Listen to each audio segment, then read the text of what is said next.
Congress party को obviously ये पता था कि यूथ कांग्रेस के लड़के हिमाचल प्रदेश में रहने के लिए इसलिए आए हैं ताकि क्योंकि बाकी दिल्ली में वो सेफ नहीं है। बस ये है, ये उनको पता था। ये है। और पुलिस को इंस्ट्रक्शंस क्लियर थे।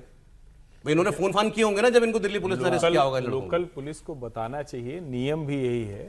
लेकिन दोनों ही चीजें होती हैं। कई बार इसको छोड़ दीजिए, पॉलिटिकल थोड़ा सा हटा देते हैं, उस पर आगे बात कर लेंगे। अपराधी भी लोकल पुलिस उसको बचा लेती है। जहां का आ रहा है लोकल पुलिस को मिल गया, लोकल पुलिस ने बचा लिया।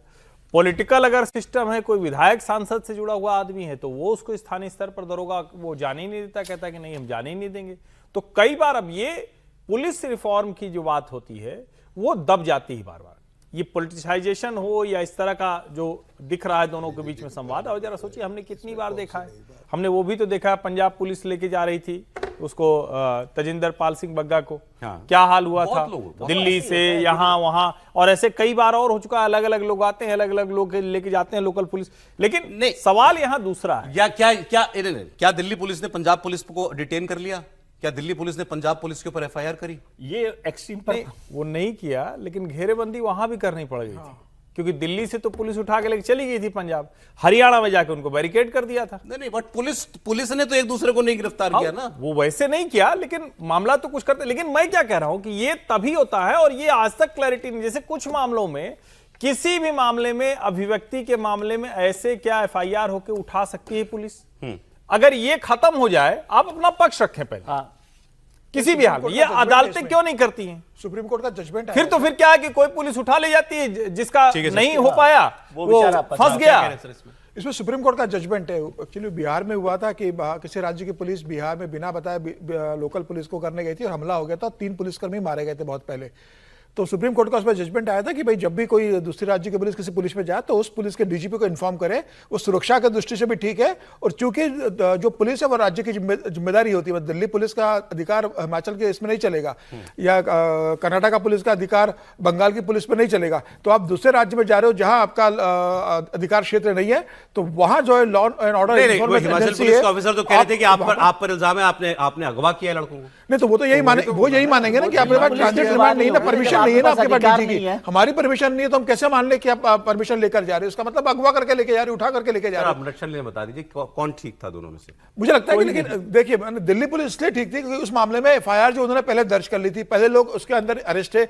बस ये था कि अगर दिल्ली पुलिस, अगर अविश्वास की बात है, दिल्ली पुलिस को लग रहा था कि हम डीजीपी को बताएंगे ट्रांजिट लिमिट के तो वो लड़कों को गायब कर देगी, हमें देंगे, लड़कों को छुपा देगी, हम पकड़ नहीं पाएंगे। लोकल की इंफॉर्मेशन उनके पास देती है तो बिना बताए हम लेके जाएंगे। रिमांड तो मिल ही जाता है। नहीं, वो कह रहे हैं कि रिमांड तो तब मिलता है जब लड़के मिलते।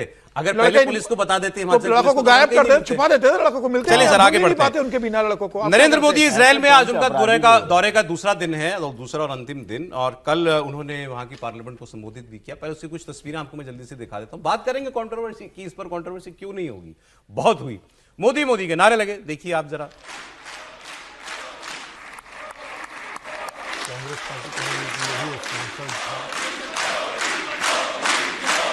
मोदी के नारे इजरायल की संसद में लग रहे हैं। नेतन्याहू मोदी को एशिया का शेर कह रहे हैं। अच्छा, एक इंटरेस्टिंग बात हुई, जैसे मोदी वहां पहुंचे और जो इनके स्पीकर हैं वो मोदी जी को इंट्रोड्यूस करने लगे, तो वहां मेरे भी नजर गई कि कुछ लोग जो है कुछ आवाजाही सी लोगों की होने लगी। तो फिर इतने में जो लीडर ऑफ ऑपोजिशन है वो मोदी से बात करने के लिए आए वहां के, और लीडर ऑफ ऑपोजिशन ने उनकी तारीफ की। उन्होंने कहा कि हम दोनों तरफ के लोग, मतलब सत्ता पक्ष के और विपक्ष के, हम आपकी बात सुनने के लिए बड़े आतुर हैं। उनका बड़ा सम्मान भी किया। लेकिन सुनिए तो उसके बाद लेकिन शोर शराबा बीच में एक आध बार हुआ, तो स्पीकर ने यह बोला कि प्राइम मिनिस्टर मोदी, ये आपकी वजह से नहीं हमारी वजह से हो रहा है। तो भी नहीं पता चला क्या कहानी ये थी कि वहां के ऑपोजिशन का झगड़ा हमारी तरह उनकी सरकार से चल रहा है, नेतन्याहू से। लेकिन उन्होंने नेतन्याहू की स्पीच का बॉयकॉट किया। जब नेतन्याहू बोले तब बाहर चले गए, और जब मोदी बोले तब वो सदन के अंदर आ गए। मतलब उन्होंने अपने अतिथि का सम्मान रखा। ये मैं आपको बताना चाह रहा था। फिर वो जो आप देख रहे हैं, उनको वो जो पुरस्कार दिया गया वो तस्वीर भी चला दीजिए, जो स्पीकर उनको मेडल पहना रहे हैं। ये वहाँ का एक बड़ा सम्मान स्पीकर की तरफ से प्राइम मिनिस्टर मोदी को मिला। और इसमें इंटरेस्टिंग बात यह है कि दुनिया के इकलौते नेता हैं जिनको इजराइल का और फिलिस्तीन का दोनों का सर्वोच्च सम्मान मिला है। वो एक शायद इकलौते दोनों नेता नहीं तस्वीरें हैं हैं। भारत के इकलौते नेता भारत हैं, के पता इकलौते नहीं। नेता। दुनिया में कुछ लोगों को, बहुत कम लोगों को ऐसा हुआ कि जो फिलिस्तीन और इजराइल Speaker of दोनों का Knesset। वो वाली तस्वीर भी होगी आपके पास, फिलिस्तीन वाली तस्वीर भी, जब वो मेडल मिला था उनको, वो वाला अवार्ड मिला था। फिर ये तस्वीरें देखिए, ये सेल्फियां खिंचवाई जा रही थी मोदी जी के साथ उनके पार्लियामेंट के अंदर। एक कमेंटेटर ने लिखा था कि prime minister Modi was literally mopped inside the Israeli parliament.